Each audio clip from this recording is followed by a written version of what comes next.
Friends special history पढ़ने वाले हैं, रिवीजन कर रहे हैं विजयनगर साम्राज्य का।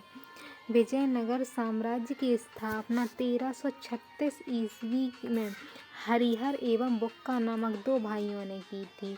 इन दोनों को एमबीटी ने इस्लाम धर्म कबूल करवाया।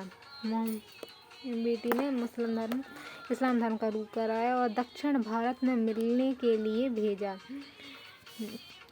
जहां इनकी मुलाकात गुरु विद्यारण्य से हुई। इन्होंने सूही कराई अर्थात वापस हिंदू धर्म में लाया। तो हरिहर और बुक्का नामक दो भाइयों ने इसकी विजयनगर साम्राज्य की स्थापना की थी दक्षिण में। इन्होंने दक्षिण भारत के क्षेत्र को जीतकर विजयनगर साम्राज्य की स्थापना की और अपने पिता सेवम के नाम पर संगम वंश की स्थापना की। तो अपने पिता थे उनके सेवम के नाम पर संगम वंश की इन्होंने स्थापना की और हम्पी कर्नाटक में अपनी राजधानी, तो विजयनगर की राजधानी हम्पी कर्नाटक थी। संगम वंश, इस वंश का प्रथम शासक हरिहर प्रथम था। इसके दरबार में सयान नामक विद्वान रहते थे जिन्होंने वेदों पर टीका लिखी है, तो सयान विद्वान रहते थे। हरिहर प्रथम, बुक्का प्रथम, फिर हरिहर द्वितीय। तो इनके इस तरह से राजा होंगे कि हरिहर प्रथम होगा, बुक्का प्रथम, हरिहर द्वितीय, देवराय प्रथम, देवराय द्वितीय, पूर्ण राय।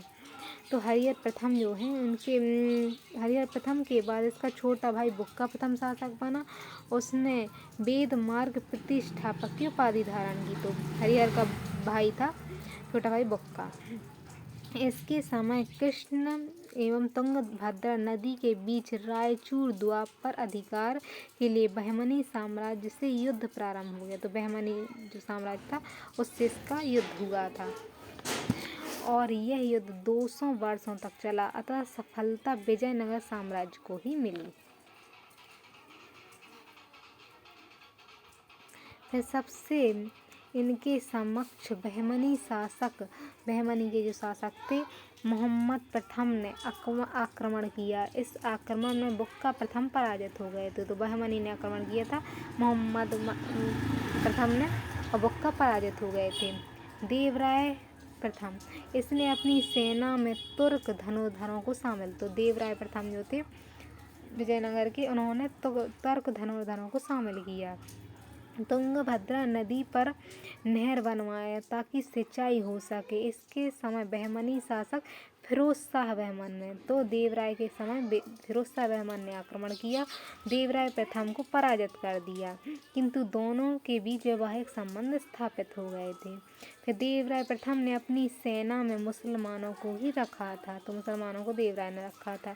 इसके समय इटली यात्री निकोलो डी कॉन्डी भारत में आया था। देवराय के समय आया था निकोलो डी कॉन्डी, भारत आया। इसके बाद अगला शासक देवराय द्वितीय बना। देवराय द्वितीय, इसके समय संगम वंश का सर्वाधिक विकास हुआ। था इसके समय सबसे प्रतापी शासक था। इसने श्रीलंका अभियान किया। इस प्रकार श्रीलंका अभियान करने वाला देवराय द्वितीय तीसरा शासक था। पहला राजा राज था, दूसरा राजेंद्र प्रथम था और फिर ये देवराय द्वितीय था। अपने सिंहासन के बगल में कुरान रखता था। देवराय द्वितीय को हाथी मारने का शौक था, तो अपने सिंहासन के बगल में कुरान रखता था, हाथी मारने का शौक था, अतः इसे गजवेद का कहा जाता है देवराय द्वितीय को। इसी के दरबार में देवराय द्वितीय के दरबार में अब्दुल रज्जाक आया था, जिसकी यात्रा का विवरण मिला ए सेहन है, जो फारसी भाषा में लिखा गया। इस पुस्तक में विजयनगर का प्रशासनिक जानकारी मिलती है। इसी में लिखा है कि विजयनगर साम्राज्य में 300 बंदरगाह थे। तो अब्दुल रज्जाक की जो रचना है मिताले सहन। फिर मल्लिकार्जुन, इसके समय संगम वंश का पतन प्रारंभ हो गया और पूर्ण देवराय कहा जाता है इसे। संगम वंश का अंतिम शासक विरूपाक्ष द्वितीय था। इसकी हत्या शालव नरसिंह ने कर दी थी और संगम वंश के स्थान पर शालव वंश की स्थापना हो गई थी। तो विरूपाक्ष द्वितीय थी अंतिम था और इसकी शालव नरसिंह ने की थी, शालव वंश की स्थापना हुई। इस घटना की विजयनगर साम्राज्य के इतिहास में प्रथम बलाहार की घटना कहते हैं। विजयनगर साम्राज्य 4 वंशों ने शासन किया। संगम सुक्ता संगम वंश यानी संगम वंश में सालों वंश, तुगलक वंश और अरियाण्डु वंश। तो यहाँ सालों वंश, तुगलक वंश और अरियाण्डु वंश, सालों वंश है जो। तो इस वंश का संस्थापक सालोम नरसिंह था। इस वंश का अंतिम शासक इमनाडिक नासिंह था, जिसकी हत्या वीर नरसिंह ने कर दी थी और सालों वंश के स्थान पर तुगलक वंश की स्थापना की थी। तो सालों वंश है, तुगलक वंश है और आर्यवीडु वंश है, आर्यवीडु वंश। तो सालों वंश की स्थापना तुगलक वंश आ गए। इस घटना को विजयनगर साम्राज्य के इतिहास में द्वितीय बलाहार की घटना कहते हैं। फिर तुगलक वंश है। तुगलक वंश के संस्थापक वीर नरसिंह थे। इसका पुर्तगाली गवर्नर अल्मोंडा से अच्छे संबंध थे।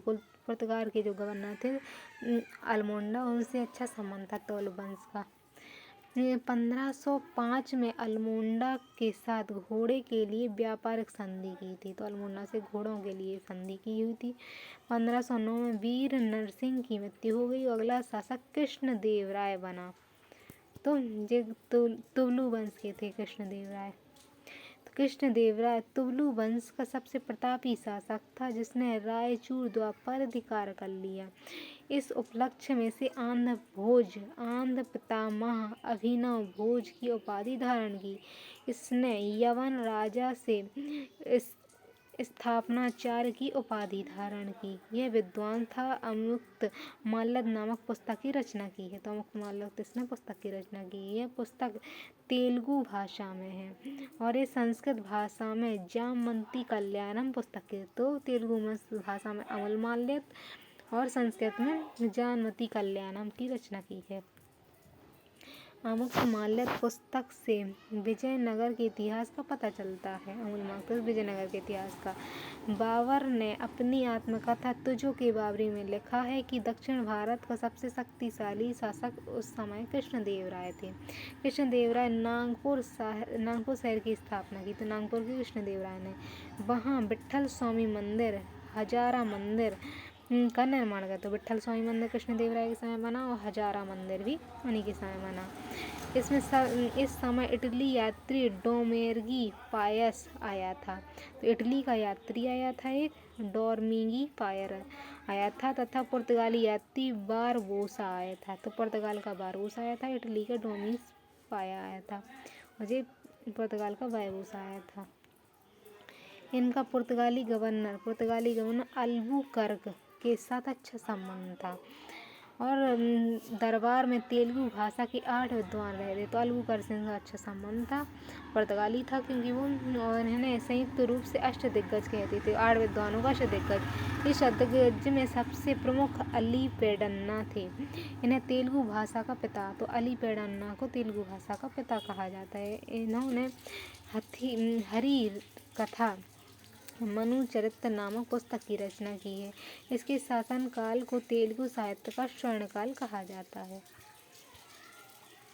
अष्टदिग्गज में दूसरे स्थान पर तेनाली राम थे, जिनकी रचना पांडुरंग महामात्य है। यह मंत्री के पद पर थे और इन्होंने अंधविश्वास से जनता को दूर किया। इसके दरबार में लक्ष्मीधर नामक संगीतकार रहता था, जिन्होंने संगीत सूर्योदय नामक ग्रंथ लिखा।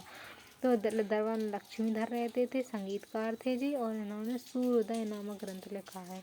कृष्णदेव राय 1510 ईस्वी में बीरद के शासक मोहम्मद शाह को पराजित किया।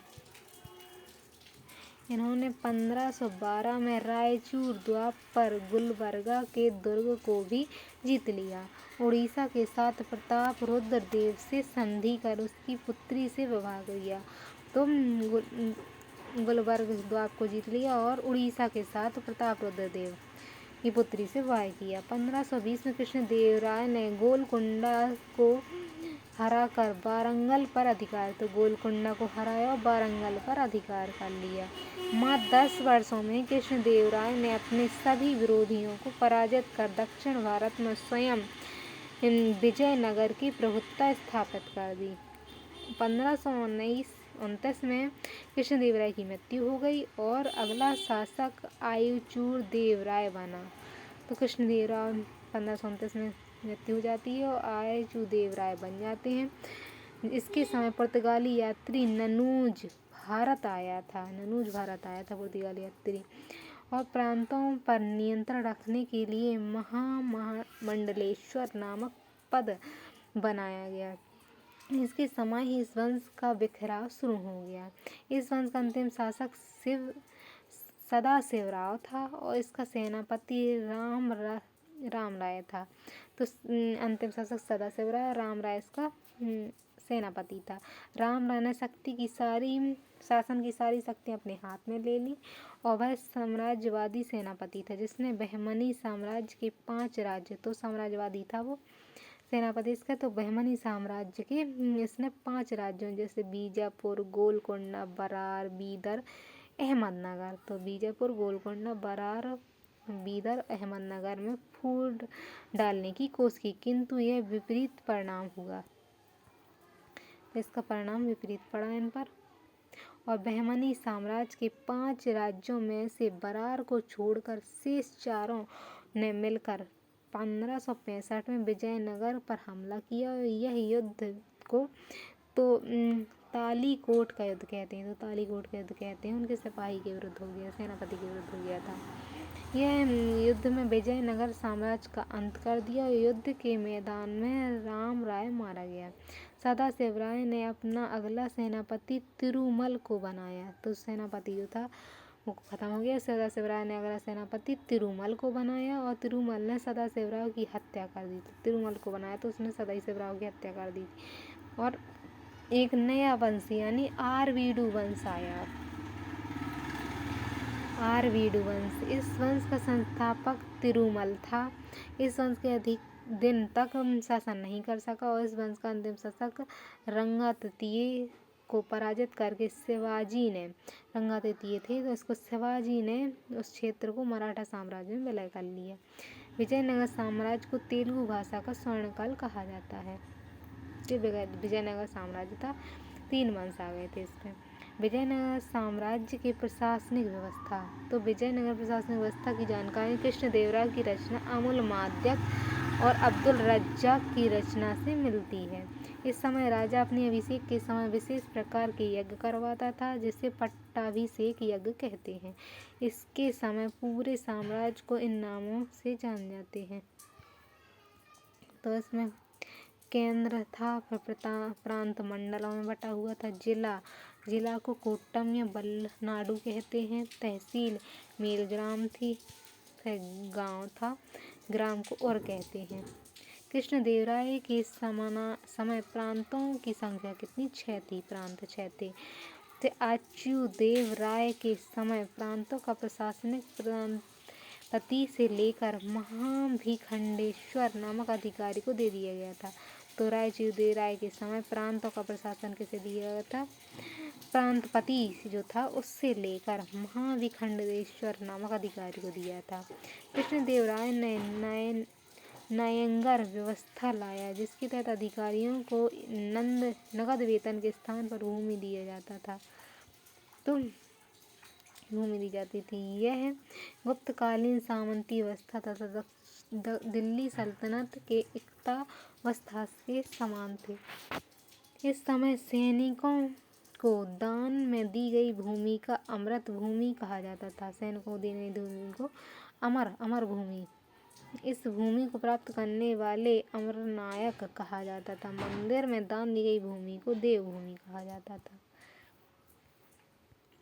इस समय सैन्य विभाग को कदाचार कहा जाता था। सैन्य विभाग जो था उसे कदाचार कहा जाता। भू राजस्व को सिरत कहते थे। भू राजस्व, इस कर को वसूलने वाले अधिकारी को अथवाहन कहते थे। कर मुक्त आधार कृषि था, तो कर से मुक्त थे, कृषि का टैक्स नहीं लगता था।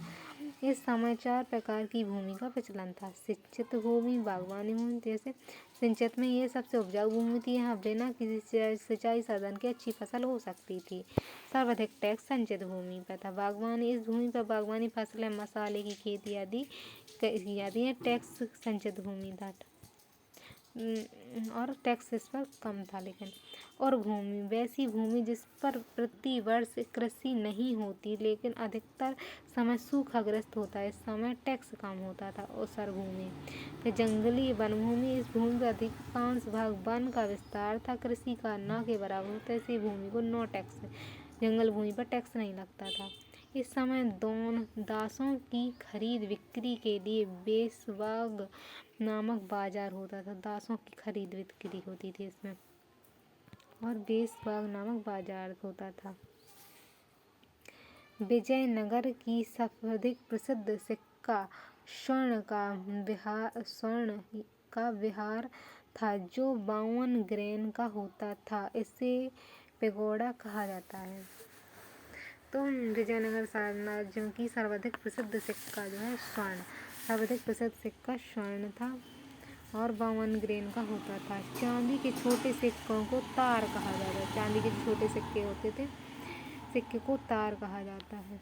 हरिहर प्रथम के सिक्के को हनुमान और गरुड़ की आकृति, हरिहर प्रथम के सिक्के पर हनुमान और गरुड़ की आकृतियाँ अंकित हैं। सदाशिव राय के सिक्के पर लक्ष्मी नारायण का अंकन है। सदाशिव राय का लक्ष्मी नारायण का अंकन है। पुर्तगालियों ने विजयनगर के सिक्कों की तुलना हुन्नों से की है। तो विजयनगर के सिक्कों की तुलना हुन्नों से की है। इस समय महिलाओं की स्थिति अच्छी थी। मनोरंजन के साधन के रूप में शतरंज का प्रचलन था। इस समय मंदिर निर्माण के क्षेत्र की प्रवीण शैलियों का विकास हुआ। तो मंदिर निर्माण की नई शैलियाँ विकसित हुई। विजयनगर काल में आए विदेशी यात्री, तो कौन कौन आया इसमें? निकोलो डी कॉन्टी इटली से आया और देवराय प्रथम के शासनकाल में आया निकोलो डी कॉन्टी। फिर अब्दुल रज्जाक आया, फारस से आया था और देवराय द्वितीय के समय आया। अब्दुल रज्जाक देवराय द्वितीय के समय। बारथोमा इटली से आया और वीर सिंह के समय आया। फिर बारबोसा पुर्तगाली था, और कृष्णदेवराय के समय आया। फिर डेमिंगो पाएस इटली का था, कृष्णदेवराय के समय आया। नुन्नाक पुर्तगाली था और अछूत देवराय के समय आया।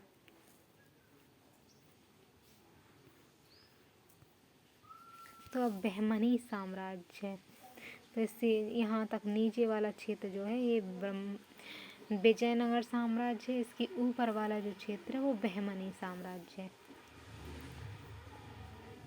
इस वंश की स्थापना 1347, बहमनी साम्राज्य की स्थापना 1347 में मोहम्मद बिन तुगलक के समय हसन गंगू ने की थी। तो तुगलक जो थे उसके समय हसन गंगू ने की थी। इसका मूल नाम अल्लादीन बहमनी शाह था। हसन गंगू ने अपनी राजधानी गुलबर्ग को बनाया। तो हसन गुलबर्ग को अपनी राजधानी बनाया था। इसका नाम एहसानबाद रखा। बहमनी राज्य की भाषा मराठी थी तथा इसकी मुद्रा हुंड थी। तो बहमनी की भाषा क्या थी? मराठी थी और मुद्रा हुंड थी। हसन गंगू के बाद मोहम्मद प्रथम शासक बना और रायचूर पर अधिकार, तो मोहम्मद प्रथम बना था जी। उसने रायचूर पर अधिकार के लिए बुक्का प्रथम से युद्ध लड़ा और युद्ध में विजयी भी रहा था। तो बुक्का प्रथम को इसने हरा दिया था मोहम्मद प्रथम ने। इस वंश का शासक फिरोज शाह बहमन बना। फिर इसने भी रायचूर पर अधिकार किया और विजयनगर शासक देवराय प्रथम से युद्ध किया और युद्ध में विजयी रहा। था। इस वंश का अगला शासक शहाबुद्दीन था। शहाबुद्दीन ने राजधानी गुलबर्ग से बीदर लाया। इसे संत अहमद के नाम से जाना जाता है। इस वंश का अगला शासक अलाउद्दीन हुमायूं बना। यह एक क्रूर शासक था। इसे जालिम हुमायूं कहा जाता है। इसके प्रधानमंत्री का नाम वजीर मोहम्मद गावा था, जो एक योग्य व्यक्ति थे। तो मोहम्मद गावा थे योग्य व्यक्ति थे और ये पत्रों पर संग्रह करते थे। इनके पत्रों का संग्रह रायजुल ईसा कहलाया। इस वंश का अंतिम शासक कलीमुल्ला था। तो इस तरह ये बहमनी साम्राज्य और बहमनी साम्राज्य के अंदर ये इसके राज्य थे इस तरह।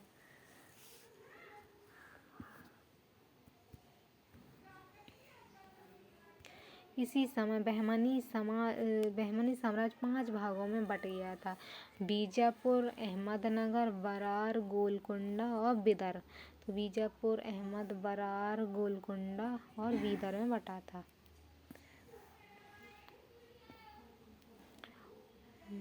तेरे तालीकोटम के युद्ध में बहमनी वंश 4 राज्यों ने तालीकोटम का युद्ध हुआ, उसमें 4 राज्यों ने भाग लिया था, किंतु बरार इसमें भाग नहीं लिया। युद्ध में विजयनगर साम्राज्य का अंत 1565 में हो गया। अब है राज्य, वंश और संस्थापक और वर्ष का क्षेत्र। तो बरार इसमें वंश था इमाद शाही वंश था बरार में। संस्थापक फतेह उल इमद थे। 1484 में महाराष्ट्र में बना बरार। बीजापुर आदिल शाह वंश का शासक था। यहाँ फुसुल आदिल खान संस्थापक थे। 1489 में कर्नाटक में था ये। फिर अहमदनगर नाजिम शाही वंश था। यहाँ नाजिम शाही वंश मलिक अहमद संस्थापक थे 1490 तक और महाराष्ट्र में था ये। गोलकुंडा ये कुतुब शाही वंश कुली कुतुब शाह इसके संस्थापक थे 1512 में तेलंगाना में। फिर बीदर बारीद शाही वंश अमीर अली बारिद 1526 में कर्नाटक में। अब स्मरणीय तथ्य हैं।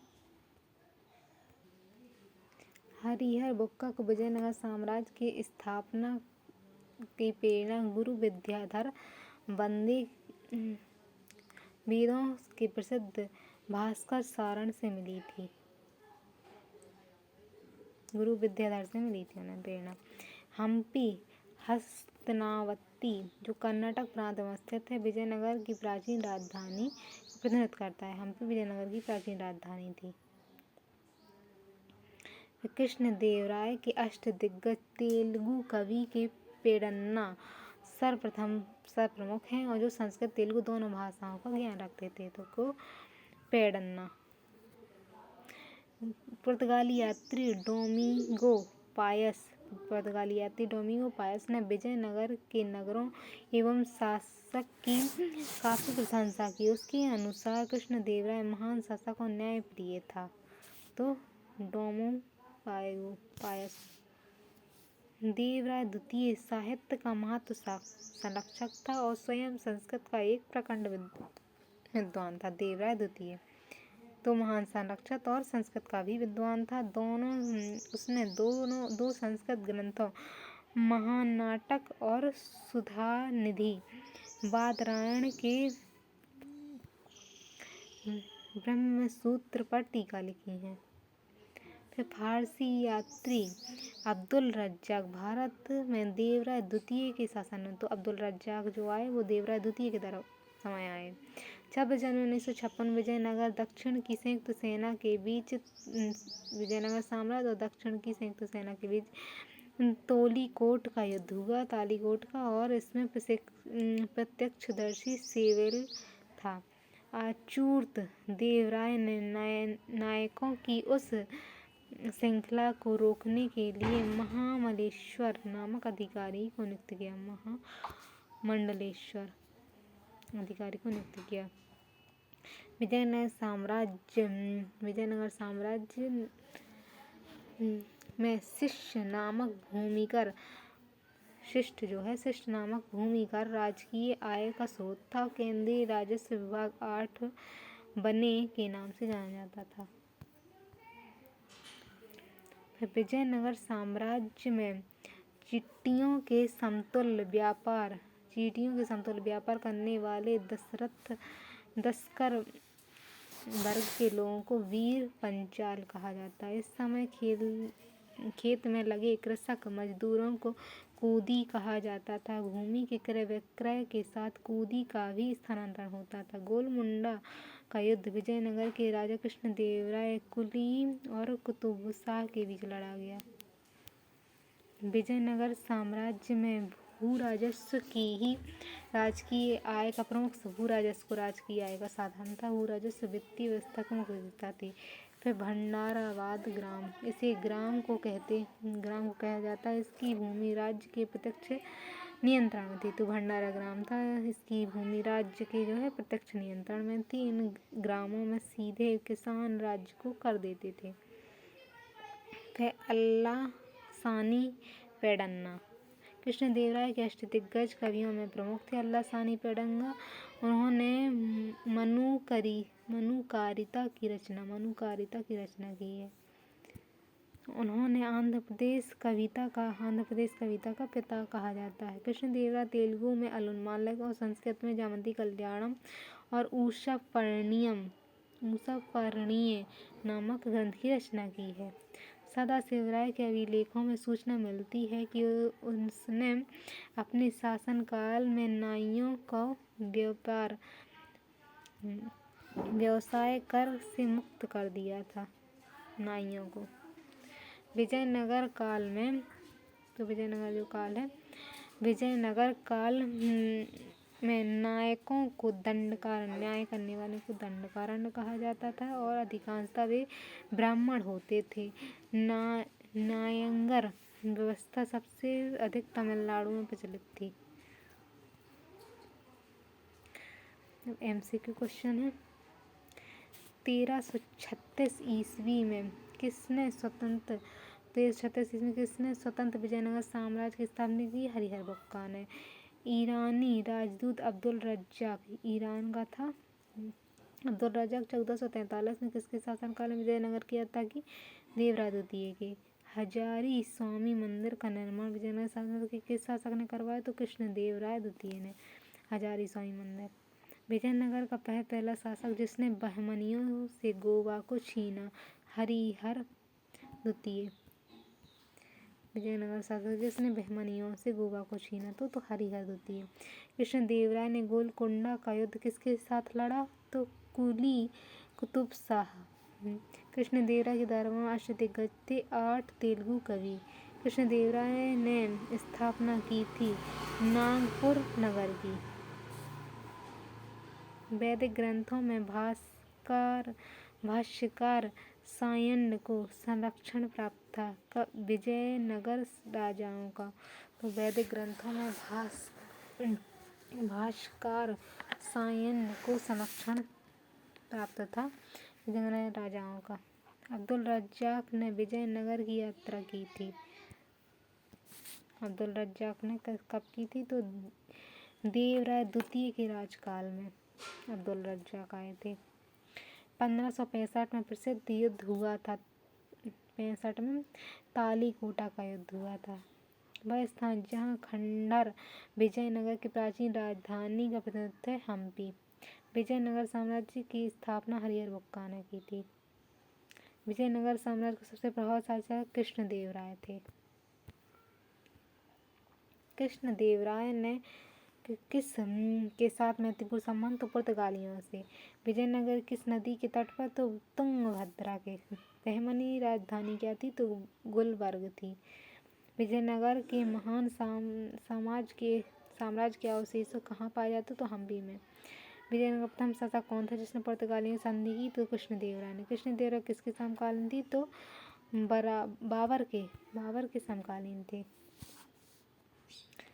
हम्पी, तिरुवन्नामाले, चिदम्बरम, श्रीरंगम, तिरुपति आदि मंदिरों के सामने की ओर बने हुए राय गोपुरम का निर्माता कृष्णदेवराय थे। हरिहर एवं बुक्का ने किस संत के प्रभाव में आकर विजयनगर राज्य की स्थापना की? तो माधव विद्याधर के मतलब प्रभाव से। कौन सा स्थान विजयनगर साम्राज्य में गलीचा निर्माण के लिए प्रसिद्ध था? तो कालीकट। मीनाक्षरा मंदिर मदुरई में है। मीनाक्षरा मंदिर मदुरई में। विजयनगर साम्राज्य की स्थापना कब हुई? तो 14वीं सदी में। कृष्णदेवराय राजा थे विजयनगर के।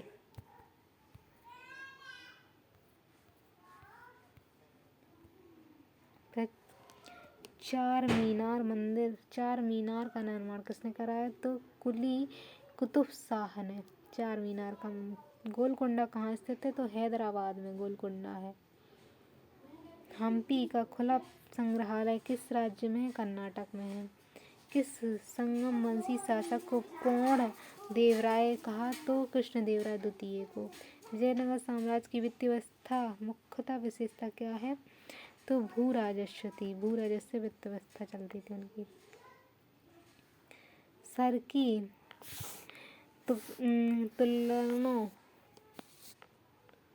सरकी सुल्तानों के शासन में किस पूर्वी का सिराज या सिराज ए हिंद कहा है? तो जौनपुर को। कल्हड़ की राजतरंगिणी जिसे सही अर्थों में पहला ऐतिहासिक ग्रंथ होने का गौरव प्राप्त है, किसने आगे बढ़ाया? तो जॉन राज एवं श्रीवर ने राजतरंगिणी को पहला ऐतिहासिक ग्रंथ बनाया। बहमनी राज की स्थापना की किसने? तो अलाउद्दीन हसन बहमन शाह हसन गंगू ने। वैदिक ग्रंथों में प्रसिद्ध भाष्यकार सांड किस काल में सक्रिय थे? तो विजयनगर राज्य काल में। 1565 ईस्वी में कौन प्रसिद्ध युद्ध हुआ? तो तोलकापियर का युद्ध हुआ। कश्मीर के राजा जो कश्मीर का अकबर कहा जाता है, तो जौनुल अब्बादीन कहे जाते हैं कश्मीर के अकबर। कृष्णदेवराय ने अम्मादुक्माल्यद काव्य की रचना किस भाषा में की? अम्मादुक्माल्यद की तमिल में।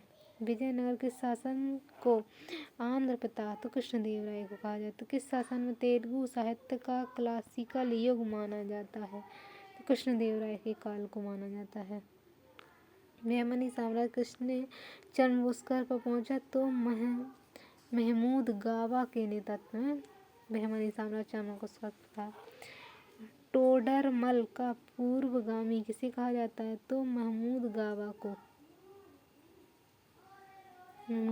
टोडरमल जो अकबर के दौरान था उनका पूर्वगामी कहा जाता है। मुस्लिम शासकों में किस एक को उसकी धर्मनिरपेक्षता में आस्था के कारण से मुस्लिम प्रजा जगत गुरु कहकर पुकारती थी? इब्राहिम आदिल शाह को जगत गुरु कहकर पुकारती थी। अहमदाबाद की स्थापना किसने की? तो अहमद शाह प्रथम ने। प्रसिद्ध विरूपाक्ष मंदिर कहाँ स्थित है? तो हम्पी में स्थित है। विजयनगर के साथ युद्ध में पहली बार बारूद का प्रयोग किसने किया? मोहम्मद शाह प्रथम ने किया। बारूद का प्रयोग मोहम्मद शाह प्रथम ने किया। विजयनगर शासन की कौन सी व्यवस्था विशिष्ट थी? नायंकर। हरिहर किसका पुत्र था? संगम का। हरिहर किसका पुत्र? तो संगम का। बुक्का ने कौन सी उपाधि धारण की? तो वेद मार्ग प्रतिष्ठापक की बुक्का ने।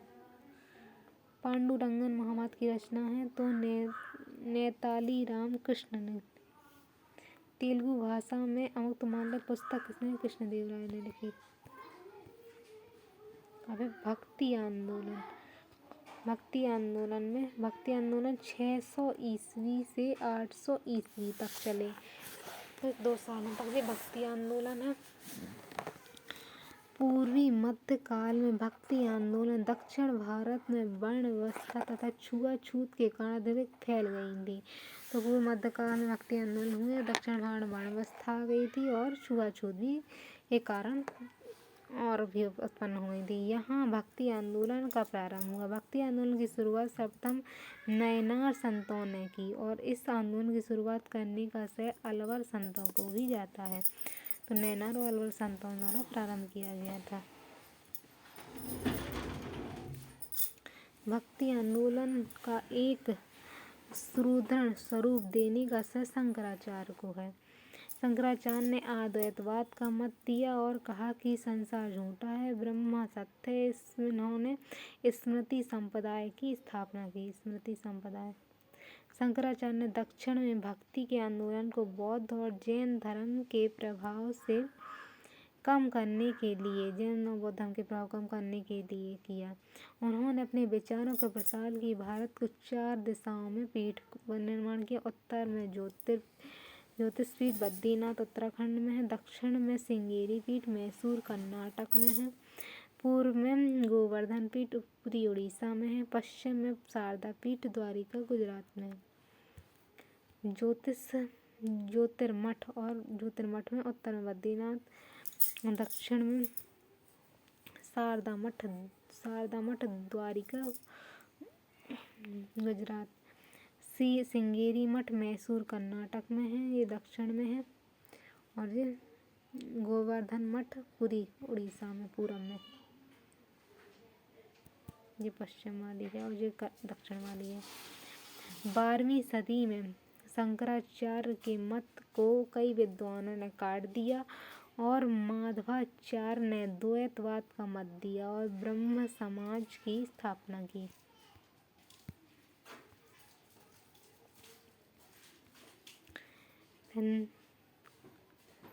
निम्बाकाचार्य ने द्वैत और द्वैतवाद मत दिया और सनक संप्रदाय की स्थापना की और द्वैत और द्वैतवाद का मत दिया। वल्लभाचार्य ने शुद्ध द्वैतवाद का मत दिया और इसकी पुष्टि संप्रदाय की स्थापना की।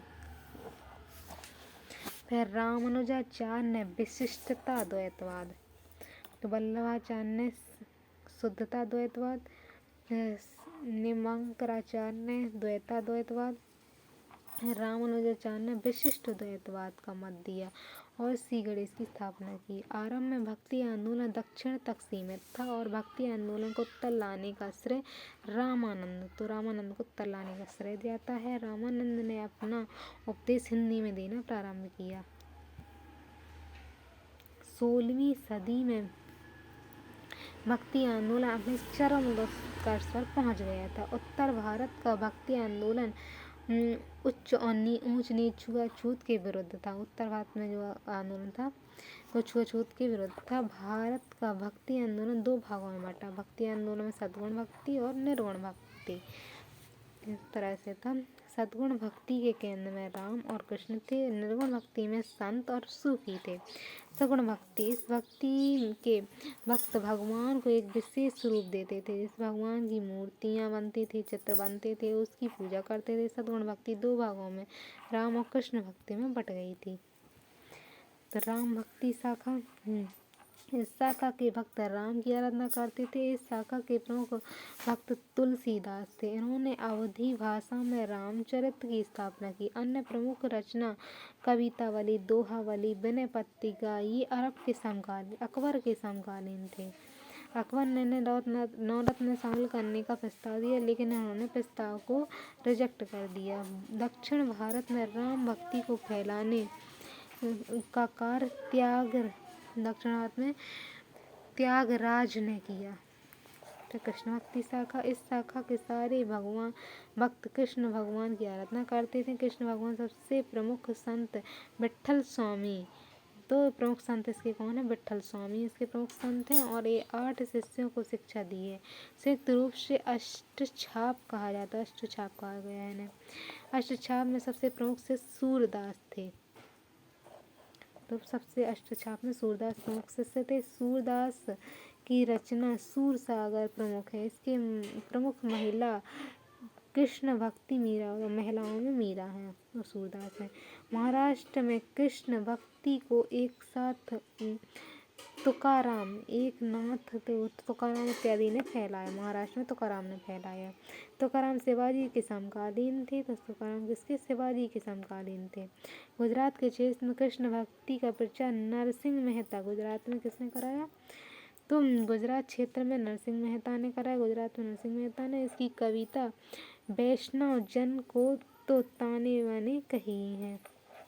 महात्मा गांधी का पसंदीदा गीत था बंगाल, बिहार, उड़ीसा, तो इनको महत्वपूर्ण गीत था। फिर बंगाल, बिहार, उड़ीसा क्षेत्र में भक्ति आंदोलन का प्रचार चैतन्य महाप्रभु, तो बंगाल, बिहार, उड़ीसा में चैतन्य महाप्रभु ने किया। इन्होंने हरि कीर्तन प्रारंभ किया, हरि के कीर्तन प्रारंभ किए। बंगाल, बिहार, उड़ीसा में चैतन्य महाप्रभु। कृष्ण भक्ति की संगीत बहुत ज़्यादा है। तो निर्गुण भक्ति शाखा, इस संतों में कोई मूर्ति और चित्र नहीं है और वे बिना मूर्ति की आराधना करते हैं। भक्ति दो भागों में बट गई, संत भक्ति और सूफी भक्ति। संत भक्ति में गुरु नानक, कबीर, धन्ना, सोन्ना, रैदास जैसे संत आते हैं। नानक, कबीर, धन्ना, सेन्ना और रैदास जैसे संत। तो गुरु नानक देव जो संत भक्ति है, नानक देव, इनका जन्म 15 अप्रैल 1459 ईस्वी में तावंडी में हुआ था। ये स्थान वर्तमान समय में पाकिस्तान में है। तावंडी गुरु नानक का जन्म, जो नानक साहब के नाम से प्रसिद्ध है। गुरु नानक ने सिख धर्म की स्थापना की, गरीबों को मुफ्त में भोजन, लंगर व्यवस्था शुरू की है। समुचित रूप से नहीं था। अंतिम समय में से करतार साहब ने बताए थे, तो अंतिम समय उन्हें करतार साहब में बताए थे। उन्हीं में गुरु की परंपरा प्रारंभ की और सिख धर्म का प्रथम गुरु कहा जाता है। अंगदेव ये दूसरे गुरु थे। गुरु नानक साहब पहले गुरु थे और अंगदेव दूसरे गुरु थे। इन्हें लंगर व्यवस्था को सुचारू रूप से चलाया था, क्योंकि पहले गुरु नानक ने चलाया वो सुचारू नहीं थी। इन्हें गुरुमुखी लिपि की खोज की, तो गुरुमुखी लिपि की खोज की अंगदेव ने। अमरदास ये तीसरे गुरु थे। पर्दा प्रथा, सती प्रथा, कुप्रथा इत्यादि का विरोध किया इन्होंने और पारिवारिक जीवन में रहते हुए गुरु का कर्तव्य का पालन किया। तो अमरदास थे। फिर रामदास चौथे गुरु थे। अकबर के से अच्छा संबंध था इनका, तो अकबर से संबंध अच्छा था रामदास का। अकबर ने इन्हें अमृतसर के लिए 500 बीघा जमीन दान में दी थी। रामदास को 500 बीघा जमीन दान में दी गई थी। उन्होंने अमृतसर नामक एक तालाब बनवाया। अमृतसर एयरपोर्ट नाम गुरु रामदास इंटरनेशनल एयरपोर्ट है। अर्जुन देव ये पांचवें गुरु थे। इन्हें स्वर्ण मंदिर की स्थापना की। इन्होंने गुरु ग्रंथ साहिब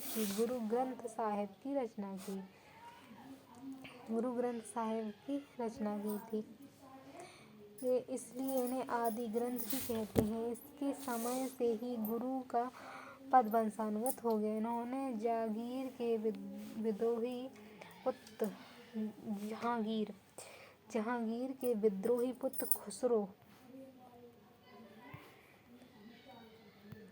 खुसरो को समर्थन दिया, जिस कारण जहांगीर से इनका विद्रोह हो गया और लड़ाई हो गई। राजा रणजीत सिंह ने इन्होंने हर मंदिर पर सोने की परत चढ़वाई, जिसके कारण बाद हर मंदिर में स्वर्ण मंदिर हो गया और सिख धर्म में सबसे ज़्यादा जोड़ मानवता पर सबसे ज़्यादा जोड़ दिया गया। तो गुरु गोविंद सिंह छठे गुरु थे गुरु गोविंद सिंह। इन्होंने अकाल तख्त की स्थापना की और नगाड़ा बजाने की परंपरा छठवें गुरु हरिगोविंद ने नगाड़ा बजाने की परंपरा की। सातवें हैं गुरु हरि राय।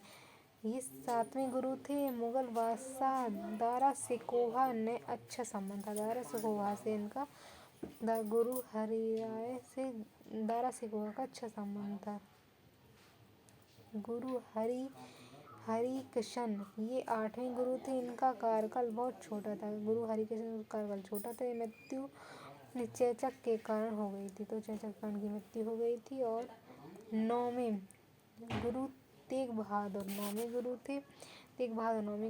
औरंगजेब के विद्रोही पुत्र अकबर द्वितीय को शरण दी, जिस कारण औरंगजेब ने इस्लाम धर्म कबूल करने को कहा, परंतु उन्होंने इस्लाम धर्म कबूल नहीं किया, जिस कारण औरंगजेब ने दिल्ली चांदनी चौक उनकी हत्या कर दी, जहाँ शीशगंज गुरुद्वारा है। गुरु गोविंद सिंह ये 10वें गुरु थे। गुरु गोविंद सिंह और अंतिम गुरु थे। इनका जन्म 26 दिसंबर 1666 को पटना साहिब में हुआ। किंतु इन्होंने प्रारंभिक शिक्षा दीक्षा अमृतसर में हुई। इनके बाद गुरु का पद समाप्त हो गया और सिखों को एक सैनिक टुकड़ी में बदल दिया। खालसा पंथ की स्थापना की, तो उन्होंने सेना में बदल दी थी सैनिक पंथ गुरु गोविंद सिंह ने। इन्हें पांच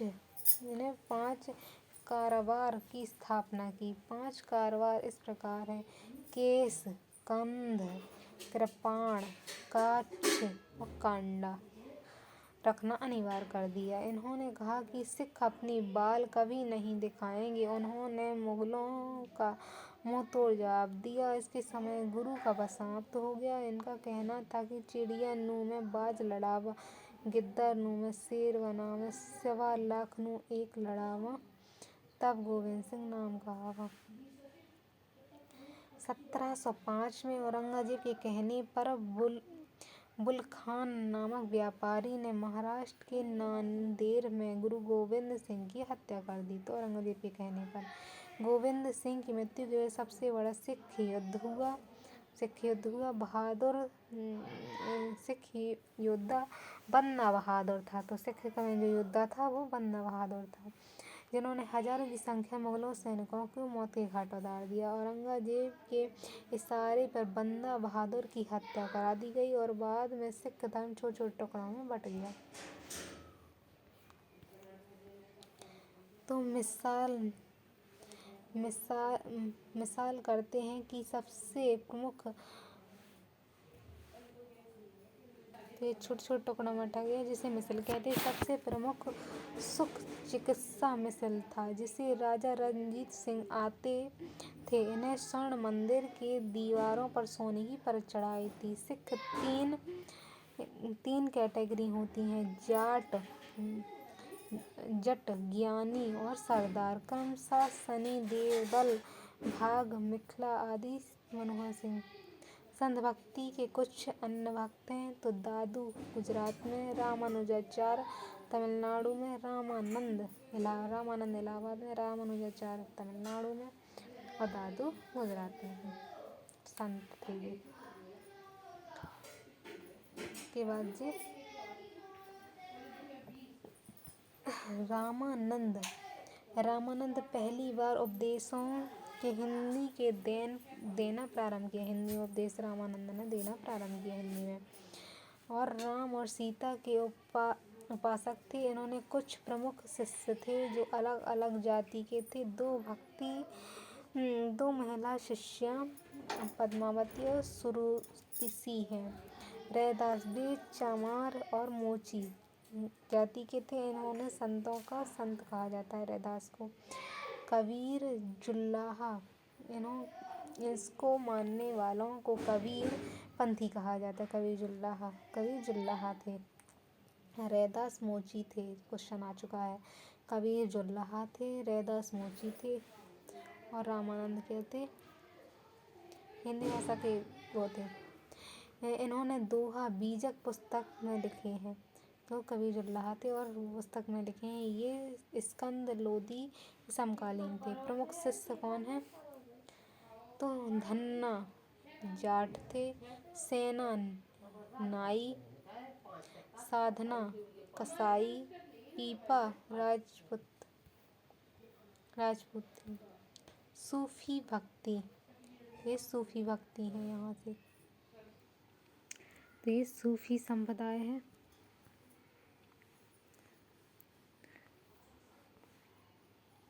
सूफी शब्द अरबी भाषा से साफा से हुई है। सूफी शब्द की अरबी भाषा के सूफा शब्द से हुई है। पहले सूफी संत के रूप में मैसूर इलाजा का नाम आता है। इन्होंने अंतहाल की उपाधि धारण की, जिसका अर्थ है ईश्वर से मिलने वाला। भारत में सबसे मुख्य संप्रदाय चिश्ती संप्रदाय थे। भारत में इसके संप्रदाय का श्रेय ख्वाजा मुइनुद्दीन चिश्ती को जाता है। इन्होंने अपने केंद्र राजस्थान के अजमेर में बनवाया। चिश्ती संप्रदाय के संत उदारवादी विनम्र होते हैं, ये कट्टर नहीं होते। मुइनुद्दीन चिश्ती गुरु उस्मान हसीन थे। मोइनुद्दीन चिश्ती के सबसे प्रिय शिष्य ख्वाजा बख्तियार काकी थे। मोइनुद्दीन चिश्ती के प्रिय शिष्य ख्वाजा बख्तियार काकी थे। बख्तियार काकी के शिष्य बाबा फरीद और कुतुबुद्दीन ऐबक थे। बाबा फरीद के उपदेशों को गुरु ग्रंथ साहिब में रखा गया है। फरीद के उपदेशों को गुरु ग्रंथ साहिब में रखा गया है। बाबा फरीद के सबसे प्रिय शिष्य निजामुद्दीन औलिया थे। ये 7 सुल्तानों का काल देखे हैं। निजामुद्दीन औलिया ने 7 सुल्तानों का काल देखा है। निजामुद्दीन औलिया के सबसे प्रिय शिष्य अमीर खुसरो थे और निजामुद्दीन औलिया अमीर खुसरो दोनों मकबरा दिल्ली में एक ही पास है। अकबर के समकालीन सूफी शेख सलीम चिश्ती थे, जिन्होंने इन्हीं से प्रभावित होकर अकबर ने अपने बेटे का नाम सलीम रखा था, जो आगे जहांगीर के नाम से जाना गया। ख्वाजा मोइनुद्दीन चिश्ती द्वारा चलाए गए संप्रदायों को चिश्ती संप्रदाय कहते हैं। यह भारत का सबसे बड़ा सूफी संप्रदाय था। फिर सुहरवर्दिया संप्रदाय।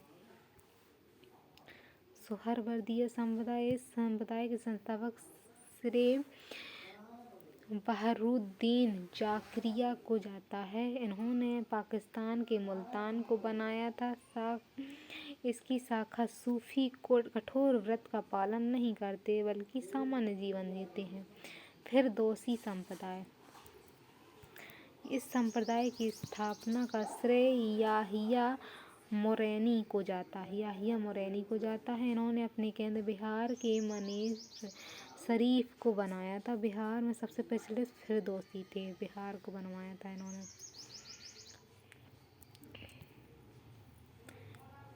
फिर नक्शवादिया संप्रदाय।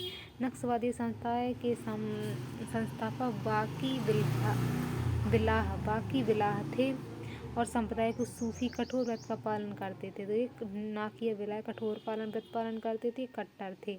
धार्मिक कट्टरता का अर्थ है धार्मिक नियमों का कठोरतापूर्ण लागू करवाने वाला। फिर कादरिया संप्रदाय। इस संप्रदाय के शिष्य अब्दुल कादिर उल जलीनी सैदिया लिलेहार थे। उन्होंने अपना केंद्र इराक के बगदाद में बनाया और पाकिस्तान के परमाणु कार्यक्रम के जनक अब्दुल कादरिया को कहा जाता है, जो सूफी न होकर परमाणु वैज्ञानिक थे। कट्टर वैसे लोग जो नियम की सख्ती का पालन करते हैं कट्टर कहलाते हैं। विस्मरणीय तथ्य।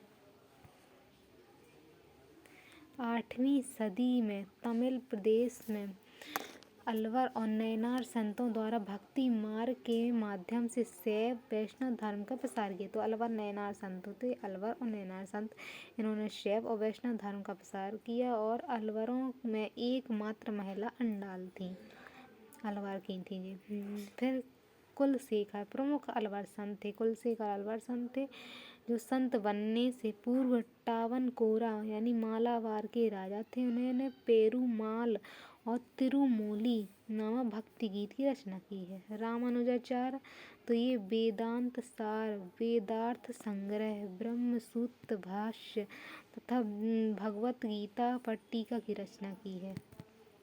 उनके द्वारा स्थापित संप्रदाय वैष्णव संप्रदाय था।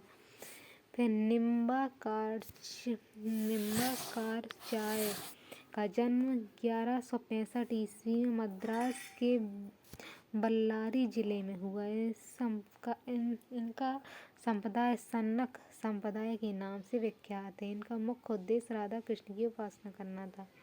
रामानंद को दक्षिण और उत्तर भारत में भक्ति आंदोलन का सेतु माना जाता है। वे दक्षिण के भक्ति आंदोलन को उत्तर टेकर आए थे। कबीर का जन्म सन 1440 ईस्वी में काशी वाराणसी में हुआ, जबकि उनकी मृत्यु 1510 में मेहगर में हुई। और इसके अनुयायी वीरपंथी कहलाए। सूरदास वल्लभाचार्य के शिष्य थे। सूरदास कौन? वल्लभाचार्य के शिष्य थे। पुष्टि मार्ग का जहाज कहा जाता है। ये मुगल बादशाह अकबर के समकालीन थे। तुलसीदास अकबर के समकालीन थे। शेख सलीम चिश्ती शेख उल हिंद की उपाधि प्रदान की। शेख सलीम चिश्ती को शेख उल हिंद की उपाधि। शेख निजामुद्द औलिया की दरगाह दिल्ली में है। निजामुद्द औलिया है, उनकी दरगाह दिल्ली में है। वल्लभाचार्य का जन्म और मृत्यु दोनों वाराणसी में हुई। वल्लभाचार्य, उन्हें रुद्र संप्रदाय की स्थापना की। फिर वेदांत ज्ञान योग की एक शाखा है, जिसका मुख्य स्रोत उपनिषद है। वेदांत ज्ञान योग की शाखा का है, वेदांत है, ज्ञान योग ज्ञान की शाखा है और उपनिषद इसका है। उपनिषद वैदिक साहित्य का अंतिम भाग है, इसलिए इसको वेदांत कहा गया है। वेदांत प्रसिद्ध 3 शाखाएं हैं, अद्वैत वेदांत, विशिष्ट वेदांत और द्वैत, जिसके प्रवर्तक क्रमशः शंकराचार्य, रामानुज और माधवाचार्य हैं। शंकराचार्य हैं अद्वैतवाद के, रामानुज हैं द्वैतवाद के, माधवाचार्य हैं द्वैतवाद के, अद्वैतवाद के हैं। सभी संतों के मध्य एक समान विशेषता है, क्योंकि उन्होंने एक वाणी में उसी भाषा में लिखा जिसमें उनके भक्त समझ सकें। सूफी विचारों में गुरु, पीर, शिष्य को मुरीद के बीच संबंध महत्व बहुत अधिक है। प्रत्येक पीर अपना उत्तराधिकारी नियुक्त करता है, जिसे वली कहते हैं। मूसर, बिलन, हल्लाज प्रधान साधक थे, जिन्होंने अपने को अनहल्लक घोषित किया। वे सूफी विचारधारा के प्रतीक बन गए। चिश्ती संप्रदाय से प्रभावित होकर बंगाल के शासक हुसैन शाह ने अपना प्रसिद्ध सत्य पीर आंदोलन प्रारंभ किया। असम के सबसे बड़े धार्मिक सुधारक शंकरदेव, असम के जो सबसे बड़े धार्मिक सुधारक शंकरदेव थे, उन्होंने निष्काम भक्ति पर बल दिया और शरण संप्रदाय की स्थापना की। उन्होंने असम में वैष्णव धर्म को लोकप्रिय बनाया। नरसिंह मेहता गुजरात में प्रसिद्ध संत थे। उनकी उपासना पद्धति भजन कीर्तन तथा महात्मा गांधी के प्रिय भजन वैष्णव जन तो हैं। तैनी कहिए की रचना नरसिंह मेहता की है। फिर रामदास शिवाजी के समकालीन महाराष्ट्र के प्रमुख संत थे। उन्होंने राम परामर्श संप्रदाय की स्थापना की। बालनायनर क्वेश्चन है। तो सूफी मत में सिलसिलों का गठन कब हुआ? 11वीं सदी में। किस सूफी संत को मोहम्मद महबूब ए इलाही के नाम से जाना जाता है? तो निजामुद्दीन औलिया। किस सूफी संत को चिराग दिल्ली के नाम से? शेख नसीरुद्दीन। चिराग दिल्ली नसीरुद्दीन। दक्षिण भारत में सूफी मत के प्रचार का श्रेय किस संत को जाता है? तो हजरत गैसुदासराज। किस सूफी संत का शिष्य अमीर खुसरो थे? निजामुद्दीन औलिया के। दक्कन में चिश्ती संप्रदाय की नींव किस सूफी संत ने डाली? तो शेख बुरहानुद्दीन गरीब। फिरदौसी सिलसिला किस सूफी संत समुदाय की शाखा थे? कदरिया संप्रदाय के रूप प्रसिद्ध है। सूफी मत के एक संप्रदाय फिरदौसी सिलसिला प्रमुख सूफी संत कौन थे? शेख सरहुंदी याया मेनेरी। प्रमुख सूफी संप्रदाय सहारावर्दी एक शाखा फिरदौसी सिलसिला के नाम विख्यात है केरल में। भक्ति को दार्शनिक आधार देने वाले प्रथम आचार्य रामानुज हैं। भक्ति आंदोलन प्रारंभ किया गया अलवर संतों द्वारा। रामानुज का दर्शन किस ग्रंथ पर आधारित है? श्रीमद् भागवत पुराण पर आधारित है रामानुज।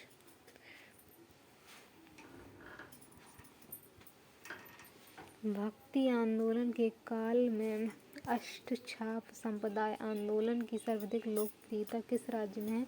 गुजरात में। अमीर हसन रजवी द्वारा लिखित फुलफुआद में किस सूफी संत की शिक्षा वार्तालाप है? निजामुद्दीन औलिया की। किसने अपने जीवन काल में दिल्ली के 7 सुल्तानों का? निजामुद्दीन औलिया ने। कादरी सिलसिला की स्थापना? अब्दुल कदरी जलानी। कव्वाली की शुरुआत अमीर खुसरो। बंगाल में भक्ति आंदोलन की नींव माधवेंद्र पुरी। भक्ति आंदोलन के प्रमुख संत चैतन्य जीवन का अधिकांश समय बीता गया में।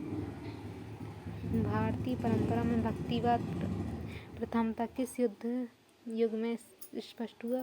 गुप्त युग में। दक्षिण का कवि किस संत को कहा जाता है? तुकाराम को। दक्षिण कवि तुकाराम को कहा जाता है। फिर वेदांत की एक शाखा योग पर किस सूफी संप्रदाय ने बल दिया? वेदांत पर चिश्ती संप्रदाय ने।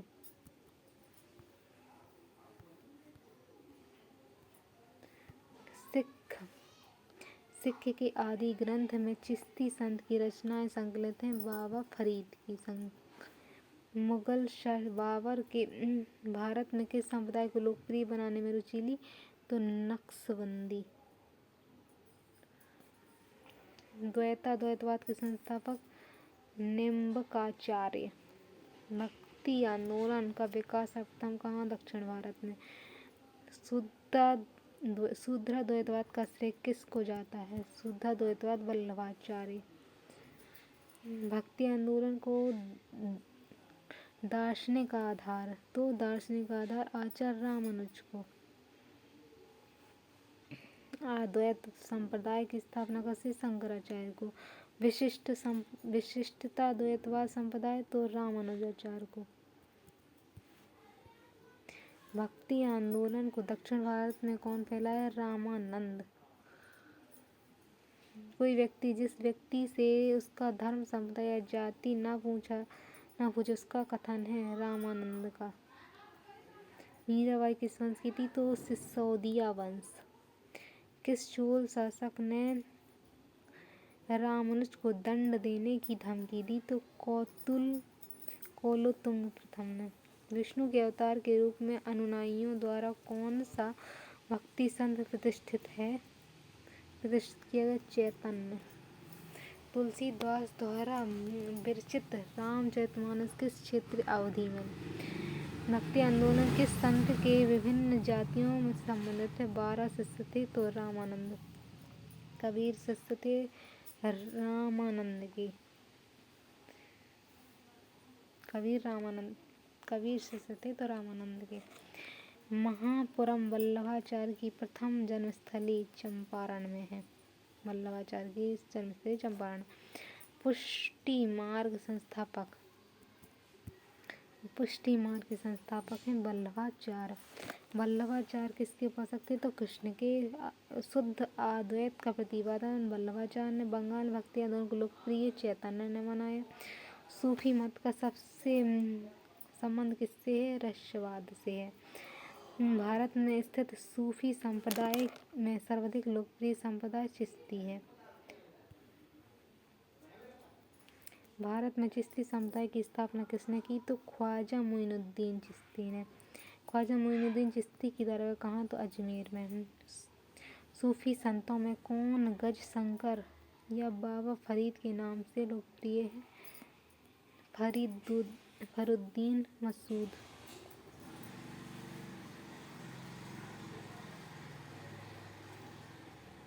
किस प्रसिद्ध सूफी संत के जीवन काल में एक बार 7 शासक दिल्ली सल्तनत की अधीन निजामुद्दीन औलिया के इसका समय। वैष्णव संत का जन्म वाराणसी में हुआ, तो वल्लभाचार्य का। रामायण बंगाल रूपांतर किसने किया है? बंगाल में रूपांतर तो कृतिवास ने। 12वीं सदी में भक्ति आंदोलन प्रवर्तक रामानुजाचार्य हैं। रामानुज के अनुयायियों को कहा जाता है वैष्णव। राग गोविंद की रचना मीराबाई की है। राग गोविंद मीरा के समकालीन थी, तो तुलसीदास की। मीरा के पति का नाम राजा भोज। तुलसीदास समकालीन अकबर के। रामचरितमानस के रचयिता तुलसीदास हैं। वारकरी संप्रदाय का संत नामदेव। 12 मासा की रचना है किसकी? तो मलिक मोहम्मद जायसी की 12 मासा रचना है जासी की। किस भाषा में चंडीदास ने अपनी भक्ति की रचना की है? तो चंडीदास ने रचना बंगला भाषा में की है। क्राइस्ट का जन्म स्थल बेथलेहम। ईसाइयों का गुड फ्राइडे ईसा मसीह का सूली पर चढ़ जाने पर स्मरण है। भक्ति आंदोलन के प्रारंभिक प्रतिपादक थे रामानुजाचार्य। महाराष्ट्र में भक्ति संप्रदाय किसकी शिक्षाओं द्वारा फैला? संत ज्ञानेश्वर। महाराष्ट्र में ज्ञानेश्वर की शिक्षा से फैला। कबीर के गुरु कौन थे? तो रामानंद थे। कबीर का जन्म कहाँ? तो वाराणसी में, मगहर वाराणसी में। भक्ति संतों के मध्य एक समान विशेषता थी कि उन्हें अपनी बाणी में उसी भाषा में लिखा जिसने उसके भक्त समझ पाए। भक्ति आंदोलन का प्रथम प्रारंभ किया गया अलवर नैना संतों द्वारा। रामानुज के अनुयायियों को कहा जाता है वैष्णव।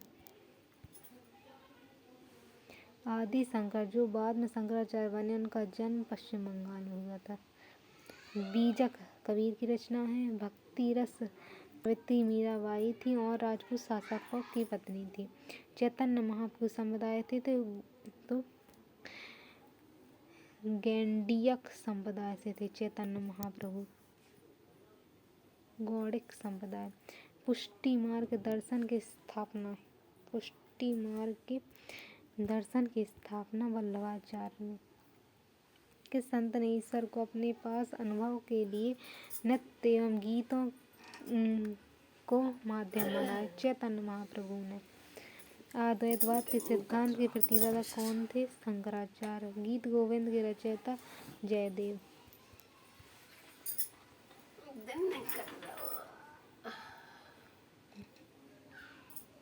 भक्ति आंदोलन के दौरान असम में किस आंदोलन का प्रतिनिधित्व किया? तो शंकरदेव ने। गुरु नानक का धर्म उपदेश मानव बंधुता। प्रसिद्ध भक्त कवियत्री मीराबाई के पति का नाम राम कुमार भोज। बुद्ध और मीराबाई के जीवन दर्शन में मुख्य समानताएं संसारिक दुखपूर्ण है। संसार दुखपूर्ण है। ब्रह्मा सत्य और जगत मिथ्या, यह किस उक्ति है? शंकराचार्य की है ये। किसने भक्ति के क्षेत्र में शूद्रों का भगवत दर्शन मोक्ष का अधिकार देकर उन्हें इस्लाम धर्म की स्वीकृति करने से रोका? तो रामानुजाचार्य ने। दक्षिण भारत का वह संत कौन है जिसने अपना अधिकांश जीवन उत्तर में वृंदावन में बिताया? तो निम्बकाचार्य है। किसने भक्ति के क्षेत्र में शूद्रों को भगवत दर्शन मोक्ष का अधिकार देकर उन्हें इस्लाम धर्म स्वीकारने से रोका? रामानुज ने। दक्षिण भारत का वह संत कौन था जिसने अपने अधिकांश जीवन उत्तर भारत में वृंदावन में बिताए? तो निम्बकाचार्य थे। निम्बकाचार्य। भक्त तुकाराम कौन से मुगल सम्राट के समकालीन थे? जहांगीर के समकालीन तुकाराम थे। किस भक्त संत ने अपने संदेश के प्रचार के लिए सबसे पहले हिंदी का प्रयोग किया? तो रामानंद ने हिंदी का प्रयोग किया। रैदास किसके शिष्य थे? तो रैदास रामानंद के शिष्य थे। किस गुरु ने पंजाबी भाषा में गुरुमुखी लिखी? तो गुरु रामदास ने लिखी है पंजाबी भाषा में। गुरु नानक का जन्म 1459 में कहाँ हुआ? तो तलवंडी ननकान में हुआ। सिख धर्म का संस्थापक गुरु नानक को। चैतन्य महाप्रभु का जन्म नादिया नवदीप। शिवाजी के आध्यात्मिक गुरु शंकरदेव। भक्ति आंदोलन की दो शाखाएं कौन सी थी? तो निर्गुण और सगुण। निर्गुण परंपरा के सर्वाधिक प्रसिद्ध लोकप्रिय संत कबीर और नानक हैं। मल्लूक दास ने किसका घोर विरोध किया? तो तीर्थ यात्रा मूर्ति पूजा का। एक पत्थर की पूजा होती है तो दूसरे को पैर से लात से रौंदा जाता है। नामदेव ने। ईश्वर पूजा हेतु गोदावरी नदी से लाए गए पवित्र जल को किसने एक प्यासे गधे को पिलाया? एकनाथ ने। गुरु शंकराचार्य किसके मत के वर्तक थे? अद्वैतवाद के। रामानुजाचार्य किस मत के प्रवर्तक थे? वैशिष्ट द्वैतवाद के। रामानंद ने किस सिद्धांत पर जोर दिया? एक तो ईश्वर पर। मुगल